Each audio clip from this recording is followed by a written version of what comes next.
নম্বর পর্বে শুরুতেই আমরা জুহিয়ান আর সাসাকিকে দেখতে পাই। তারা দুজন ওখান থেকে পালিয়ে এসেছে আর রাস্তা দিয়ে হেঁটে যাচ্ছিল।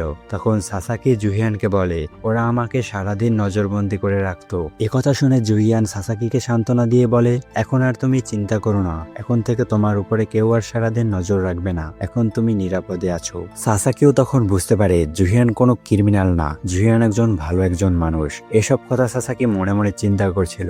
আর ঠিক তখনই জুহিয়ান তার কাছ থেকে তরল বের করে সাসাকির গলায় ধরে। এটা দেখে সাসাকি অনেক বেশি ঘাবড়ে যায়। আর জুহিয়ান তখন বলে চুপ করো আর তোমার কাছে থাকা মোবাইল ফোনটি আমাকে দাও। মোবাইল ফোনটি সাসাকির কাছ থেকে নিয়ে জুহিয়ান সেটাকে ভেঙে ফেলে আর নিজে মনে মনে বলে আমি জানি তুমি হচ্ছে ফিউচার গাই। এরপরে তারা দুইজন মিলে একটি কফি শপে যায় আর জুহিয়ান তার কাছ থেকে একটি ডায়েরি বের করে সাসাকিকে বলে চলো আমাদের ডেট শুরু করা যাক, তুমি তোমার ফিউচার গাইড বের করো আর সেখানে যে সকল ভবিষ্যৎবাণী করা আছে সেগুলো তুমি দেখে দেখে আমার এই বইতে লিখে দেবে। এসব কথা শুনে সাসাকি ভেবাচেকা খেয়ে যায় আর বলে এটা আবার কিরকম ডেট হলো, আর এমনিতেও আমি আমার ফিউচার গাইড আমার সাথে করে নিয়ে আসিনি। এটা শুনে জুহিয়ান বলে তুমি পাগল নাকি, তোমার হাতে যে ওই লেখাটা আছে সেখানে ট্যাপ করে বলো ফিউচার গাইড আর সেটা তোমার কাছে এমনিতেই চলে আসবে। তুমি তো এখন পর্যন্ত ফিউচার গাইডের বেসিক নিয়মগুলো শিখতে পারোনি, বাদ দাও এসব। তোমার ফিউচার গাইডে যেই সকল ভবিষ্যৎবাণী করা আছে সেগুলো তুমি দেখে দেখে আমার এই বইতে লিখে দাও।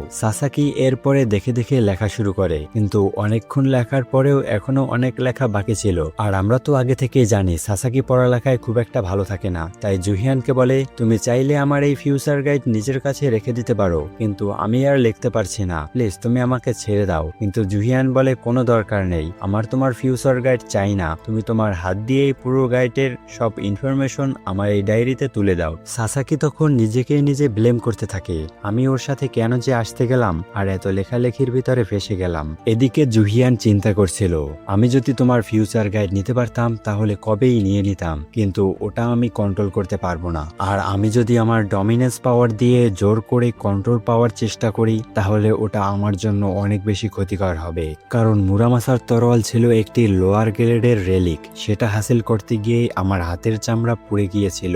আর আমি যদি এই ফিউচার গাইডকে নিজের কন্ট্রোলে নিতে চাই তাহলে সেটা তো নিজের পায়ে নিজে কুড়াল মারার মতো হবে, কারণ এই ফিউচার গাইড হচ্ছে এস র্যাঙ্কের রেলিক। এরপরে জুহিয়ানের সিস্টেম জুহিয়ানকে মেসেজ দিয়ে বলে এখানে সোলজাররা এসে পড়েছে, তুমি এখান থেকে তাড়াতাড়ি পালিয়ে যাও। জুহিয়ান তখন তার কাছ থেকে একটি কাটানা বের করে। এরা দেখে সাসাকি ভয় পেয়ে যায়। সাসাকি ভাবতে থাকে যে সে হয়তো আমাকে এখন মেরে ফেলবে, কিন্তু জুহিয়ান তখন বলে তুমি ভয় পেও না, আমি তোমার কোনো ক্ষতি করব না। এটা বলে জুহিয়ান ওখানে থাকা ফিউচার গাইডের ভিতরে তার হাতে থাকা কাটানাটা ঢুকিয়ে দেয়। তখন ফিউচার গাইড চিল্লাচিল্লি করতে থাকে এটা কি করছিস বোকাচন্দ্র, তুই কি আমাকে মেরে ফেলতে চাস? এই কথা বলার সাথে সাথেই ফিউচার গাইড ওখানে ডিস্ট্রয় হয়ে যায় আর সাসাকিও অজ্ঞান হয়ে যায়। জুহিয়ান শুধু মুচকি মুচকি হাসছিল আর সাসাকিকে উদ্দেশ্য করে বলে আমি এটা তোমার জন্যই করলাম, কারণ ফিউচার গাইড যদি তোমার কাছে থাকে তাহলে এটা তোমার জীবনের জন্য অনেক বিপজ্জনক হবে। সিস্টেম থেকে তখন জুহিয়ানকে জানায় তোমাকে একটি নতুন টাইটেল দেওয়া হয়েছে যার নাম কিনা রেলিক ডিস্ট্রয়ার, আর নতুন একটা স্কিল দেওয়া হয়েছে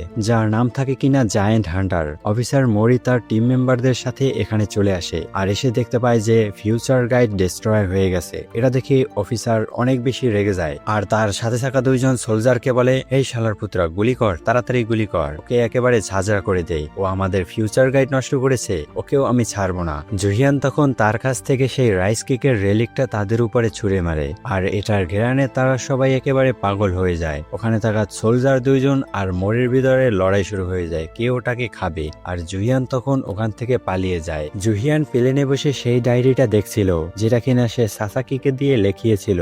আর জুহিয়ান তখন জানতে পারে এই দুনিয়ায় অনেক বড় একটি টম্ব অ্যাপিয়ার হবে যার ভিতরে কিনা অনেক রকমের রেলিক পাওয়া যাবে। এই টম্ব পুরো দুনিয়ার ভাগ্যই বদলাতে চলেছে। জুহিয়ান আসলে কোরিয়ার উদ্দেশ্যে না, জুহিয়ান রওনা দিয়েছে লস ভেগাসের উদ্দেশ্যে, যেখানে কিনা অনেক বড় একটি রেলিকের অকশন হতে চলেছে। জুহিয়ানের শুধু রেলিকই প্রয়োজন ছিল না, সে আসলে টিকেবিএম কোম্পানির সব ইনফরমেশনও জানতে চাচ্ছিল। জুহিয়ানের প্রধান টার্গেট ছিল টিকেবিএম কোম্পানির চেয়ারম্যানের উপরে, তার উপরে নজর রাখলে জুহিয়ান অনেক ভালো ভালো রিলেকের সন্ধান পাবে। লস ভেগাস আসার পরে জুহিয়ান সাগুর সাথে দেখা করে আর তার কাছ থেকে সকল ইনফরমেশন নিতে থাকে। সাগু তখন জুহিয়ানকে বলে এখানে আমার 3 জন লোকের উপরে সন্দেহ হয়েছে, তাদের নাম হচ্ছে জে কে, আর এই নাও তাদের তালিকা। এটা দেখে জুহিয়ানও বুঝতে পারে যে হ্যাঁ এদের ভিতরেই কেউ একজন হবে। এরা যেহেতু এখানে আছে তাহলে এখানে নিশ্চয়ই অনেক ভালো কোনো রেলিক হবে। কিন্তু জুহিয়ান বই খুলে দেখতে পারে এখানে গড লেভেলের কোনো রেলিকই ছিল না। সাগু তখন জুহিয়ানকে জিজ্ঞাসা করে, তুমি কি এখানে বিট করে কোনো রেলিক কেনার কথা ভাবছো? তুমি হয়তো জানো না যে এখানে বিট করতে হলে সর্বনিম্ন 1 কোটি টাকা প্রয়োজন। তো একটা বিটে কত টাকা বাড়ে তা তোমার কোনো আইডিয়া আছে? তার এইসব কথা শুনে জুহিয়ান বলে, টাকার চিন্তা তোমার করতে হবে না। তুমি হয়তো ভুলে গিয়েছো আমরা ক্যাসিনোর শহর লস ভেগাসে আছি। এখানে যে কেউ একদিনে কোটিপতি আবার পথের ভিখারিও হয়ে যেতে পারে। সেন শিপটায় আর আমরা সিও নামের একজন লোককে দেখতে পাই, যাকে কিনা একটি মেয়ে রিপোর্ট করছিল যে সত্যি সত্যি ফিউচার গাইড ধ্বংস হয়ে গিয়েছে। আর ফিউচার গাইডকে আসলে সেই কোরিয়ান ছেলেটা ধ্বংস করেছে। আর ফিউচার গাইডকে নষ্ট করে সে ওখান থেকে পালিয়ে যেতেও সক্ষম হয়েছে। আমি কি ওকে খুঁজে মেরে ফেলবো? তখন সিও বলে, না, ও এত বড় ঘটনা ঘটাতে পারলে ওকে আমাদের দলে টেনে নাও, এতে আমাদের লাভ আরো বেশি হবে। অন্যদিকে আমরা জুহিয়ানকে দেখতে পাই যে কিনা ওখানে ক্যাসিনোতে গিয়ে একের পর এক জ্যাকপট পেয়ে যাচ্ছিল। এতে ক্যাসিনো ম্যানেজমেন্টের সন্দেহ হয় যে জুহিয়ান কোনো চিটিং করছে। এরপর জুহিয়ানকে তারা চেক করতে থাকে। তখন তারা জুহিয়ানের হাতে একটি গোল্ডেন সুইচ গিয়ার লক্ষ্য করে আর জুহিয়ানকে জিজ্ঞেস করে এটা কি। জুহিয়ান তখন বলে, এটা তো আমি এমনিই কিনেছি। আমরা তখন জানতে পারি এই গোল্ডেন সুইচ গিয়ারটাই হচ্ছে গোল্ডেন এক্স। আসলে জুহিয়ান গোল্ডেন এক্স এর পাওয়ার ইউজ করে এই সকল জ্যাকপট গুলো জিতেছিল। গোল্ডেন এক্স তখন জুহিয়ানকে বলে, আমাকে আর কতক্ষণ এই সুইচ গিয়ার রূপে থাকতে হবে? এটা শুনে জুহিয়ান বলে, এখান থেকে আমরা অনেক টাকা কামিয়ে নিয়েছি, তো চলো অন্য জায়গায় যাওয়া যাক। এরপর জুহিয়ান এখান থেকে চলে যেতে নিচ্ছিল আর ঠিক তখনই ওখানে সিও চলে আসে আর ওখানে থাকা লোকজনদেরকে বলতে থাকে, এই তোমরা সাইড হয়ে যাও, দেখতে পাচ্ছ না ভিভিআইপি এখানে আসছে। জুহিয়ান সিউকে দেখে চিনে ফেলে আর বলে এ হচ্ছে কেভনের রাইট হ্যান্ড ম্যান। আর ভিতরে ভিতরে অনেক রাগান্বিতও হচ্ছিল, কিন্তু জুহিয়ান এখানে কোনো রকমের সিন ক্রিয়েট করতে চাচ্ছিল না। জুহিয়ানের আসলে মূল উদ্দেশ্য ছিল এখানে থাকা সকল ইম্পর্টেন্ট রিলিক গুলো কিনে ফেলা, যাতে কেভনের হাতে কোনো ভালো রিলিক না লাগে। সাঙ্গু তখন জুহিয়ানকে বলে, তোমার ব্যাগের ভিতরে কিছু একটা নড়াচড়া করছে, কি দেখো তো। জুহিয়ান তখন দেখতে পায় যে সিলভার এক্স তাকে কিছু একটার ওয়ার্নিং দিচ্ছিল যে এমন কেউ এখানে এসেছে যে তোমার লাকের অনেক ক্ষতি করছে। জুহিয়ান তখন খেয়াল করে ওখানে থাকা ক্যাসিনোর সকল লোকজনদের ভিতরে ঝগড়া লেগে গেছে। কারো মোবাইল কাজ করছে না, আবার কেউ আবার তার সব টাকা পয়সা হেরে বসে আছে। জুহিয়ান তখন তার পিছনে একটি সুন্দরী মেয়েকে লক্ষ্য করে, যার নাম থাকে কিনা আইরিন। তাকে দেখে জুহিয়ান অনেক বেশি ঘাবড়ে যায়, কারণ অরিজিনাল টাইম লাইনে এই মেয়েটার কাছে একটি ভয়ঙ্কর রেলিক ছিল, যেটার মাধ্যমে সে যেখানেই যেত সেখানে পুরো একদম ধ্বংসযজ্ঞ লেগে যেত। মানে সবার আর্থিক অবস্থা খুব খারাপ হয়ে যেত। এই মেয়েটার লাক খুবই খারাপ ছিল। এই মেয়েটা যেখানে যেত সেখানে সকল লোকজনদের তাদের সব টাকা পয়সা হারতে শুরু করত। তারা নানান রকমের বিপদে পড়তে থাকতো। এক কথায় খাঁটি বাংলায় আমরা এই সকল মানুষদেরকে অপয়া বলি। জুহিয়ান তো ভবিষ্যৎ থেকে এসেছে, তো এই সবকিছু সে জানে। এই জন্য তার সাথীদের বলে, তোমাদের সকল জিনিসপত্র গুছিয়ে নাও, আমরা এখান থেকে যাচ্ছি। কিন্তু জুহিয়ানের ভাগ্য তার সাথে ছিল না। আইরিন তখন জুহিয়ানকে ডাকতে থাকে পিছন থেকে, আর জুহিয়ান ওখান থেকে পালানোর জন্য দরজা খুলতে যায়। আর ঠিক তখনই দরজা থেকে জুহিয়ানের হাতে কারেন্ট লাগে আর তার সিস্টেমও ক্র্যাশ করা শুরু করে দেয়। আইরিন তখন জুহিয়ানের কাছে আসে আর বলে, আমার তোমার সাথে কিছু কথা ছিল। কিন্তু জুহিয়ানের সিস্টেম তাকে মেসেজ দিয়ে বলে, এই মেয়েটা তোমার কাছে চলে আসায় তোমার রেলিকগুলো ড্যামেজ হওয়া শুরু করেছে আর লাক একেবারে জিরোতে চলে এসেছে। জুহিয়ান তখন রেগে গিয়ে বলে, কি হয়েছে, আমাকে ডাকছো কেন? এটা দেখে জুহিয়ানের সাথে দুইজন একেবারে ভাবাচাকা খেয়ে যায় যে এত সুন্দর একটা মেয়ে জুহিয়ানকে ডাকছে, কিন্তু জুহিয়ান পাত্তাই দিচ্ছে না। আইরিন তখন জুহিয়ানকে বলে, তুমি সেই না যে এতগুলো জ্যাকপট জিতেছো, প্লিজ তুমি তোমার সিক্রেটটা আমার সাথে শেয়ার করবে। সাঙ্গু তখন জুহিয়ানের কানের কাছে গিয়ে বলে, এত সুন্দর একটা মেয়ে তোমার কাছে কিছু জানতে চাচ্ছে, তুমি তাও কিছু বলছো না, সরো, তুমি সাইড হও, আমি ওর সাথে কথা বলছি। এই বলে সাঙ্গু ওই মেয়েটার কাছে যায় আর বলে, আমি এর সিক্রেট জানি, চলো আমরা ডিনার করতে যাই, সেখানে বসে তোমাকে সবকিছু বুঝিয়ে দিচ্ছি। কিন্তু কিছুক্ষণ পর দেখতে পাই তারা তিনজন অসুস্থ হয়ে পড়ে। কারো পেটে ব্যথা, কারো মাথা ব্যথা, একেবারে তিনজন ওখানে অজ্ঞান হয়ে যায়। এই সব কিছু দেখে জুহিয়ান ওখান থেকে পালাতে যায় আর দরজার সাথে গিয়ে ধাক্কা খায়। আইরিন তখন জুহিয়ানের কাছে গিয়ে বলে, আমার আশেপাশে যেই সব লোকজন থাকে তাদের ভাগ্য একেবারে দুর্ভাগ্যে বদলে যায় আর তারা নানান রকম বিপদে পড়তে থাকে। আমি চাই এইগুলো যাতে না হয়, তারা সবাই যাতে আমার পাশে আসলে তাদের উপকার হতে থাকে। মানে আমি আমার ভাগ্য পরিবর্তন করতে চাই। তো প্লিজ তুমি তোমার সিক্রেট আমার সাথে শেয়ার করো, যাতে আমি লোকজনদের উপকার করতে পারি। জুহিয়ানের সিস্টেম তখন তাকে মেসেজ দিয়ে বলে, তোমার টলারেন্স স্কিল অ্যাক্টিভ হয়ে গিয়েছে। সাধারণত এই স্কিলটা অ্যাক্টিভ হয় ওই বড়িটা খাওয়ার ফলে, কিন্তু আইরিন কাছে হয় এই স্কিলটা অটোমেটিক অ্যাক্টিভ হয়ে গিয়েছে।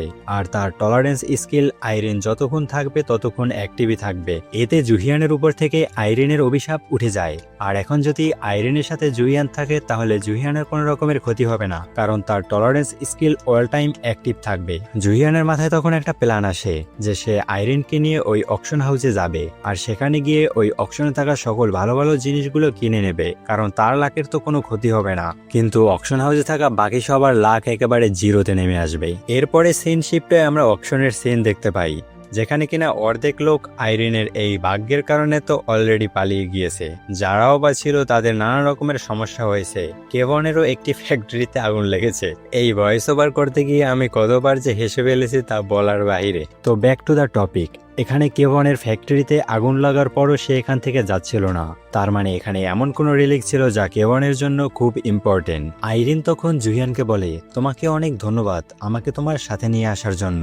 সিস্টেম তখন জুহিয়ানকে মেসেজ দিয়ে বলে, আইরিনের এই রিলিক কাজ করে তার মুডের উপরে। আইরিন যদি অনেক বেশি খুশি হয় তাহলে এখানে অনেক ভয়ঙ্কর একটি কিছু হয়ে যেতে পারে। এখানে ভূমিকম্প বা সুনামি পর্যন্ত চলে আসতে পারে, কারণ আইরিনের এই দুর্ভাগ্য এতটাই বেশি ভয়ঙ্কর ছিল যে অরিজিনাল টাইমলাইনে আইরিনের কারণে একটি দেশের আর্থিক অবস্থা পুরো একদম ধসে গিয়েছিল। ওখানের লক্ষ লক্ষ মানুষ তাদের কর্মসংস্থান হারিয়েছিল। মানে মুদ্রা কথা হচ্ছে আইরিনের ভাগ্য এই দুনিয়ায় একেবারে সবার থেকে খারাপ, আর সেটা যে সে খারাপ না, একদম টপ লেভেলের খারাপ থাকে তার ভাগ্য। জুহিয়ান তখন আইরিনকে নর্মাল করার জন্য বলে, আমাদের ভিতরে এখন পর্যন্ত ডিল হয়নি, তো এতটা খুশি হয়ে লাভ নেই। এতে আইরিন নর্মাল হয়ে যায়। এরপরে আবার অকশন শুরু হয়। আইরিনের কারণে ওখানে আফরাতাফরি লেগে গিয়েছে, মানে লোকজন একজন আরেকজনের সাথে ঝগড়া করছে, উল্টো পাল্টা জিনিসের উপরে অনেক বেশি টাকা বিট করে সেগুলো কিনে নিচ্ছিল। এই সব কিছু জুহিয়ানের জন্য অনেক বেশি মঙ্গলের ছিল, কারণ জুহিয়ান এখানে থাকা ভালো ভালো জিনিসগুলো কম টাকা দিয়ে কিনে নেবে। অন্যদিকে আমরা কেভনকে দেখতে পাই, যে কিনা খুব শান্ত ছিল। আসলে এই পাওয়ারের প্রভাব কেভনের উপরে খুব একটা পড়ছিল না, তার ডমিনেন্স পাওয়ার অনেক বেশি হাই ছিল। এরপর আমরা এই শোতে দেখতে পাই সব থেকে ইম্পর্টেন্ট একটি রিলিক শো করে, যার নাম থাকে কিনা ট্রি অফ লাইফ। এই রিলিকটা দেখে জুহিয়ান পুরো অবাক হয়ে তাকিয়েছিল, আর অন্যদিকে কেভনও এই রিলিকটার জন্য অপেক্ষা করছিল। এবার দেখা যাক তাদের দুজনের ভিতরে কে এই রিলিকটা নিতে পারে। এই রিলিকটা একেবারে গড লেভেলের রিলিক ছিল, আর এর সাথে সাথে এই এপিসোডটা এখানেই শেষ হয়ে যায়। তো পরবর্তী এপিসোডে দেখা যাবে কে এই রিলিকটা হাসিল করতে পারে। তো আমার ভিডিওটি যদি আপনাদের কাছে ভালো লেগে থাকে তাহলে চ্যানেলটিকে সাবস্ক্রাইব করে বেল নোটিফিকেশন অন করে দিবেন, আর ভিডিওটিকে একটি লাইক করে আপনার সকল বন্ধুদের সাথে শেয়ার করে দিবেন, যাতে আপনার বন্ধুরাও এই ধরনের মাস্টারপিস শোগুলো দেখার সুযোগ পায়। এতক্ষণ সাথে থাকার জন্য আপনাদের সকলকে অসংখ্য ধন্যবাদ। দেখা হচ্ছে পরবর্তী কোনো ভিডিওতে। ততক্ষণ পর্যন্ত ভালো থাকবেন, সুস্থ থাকবেন, ভালো রাখবেন আপনার চারিপাশ।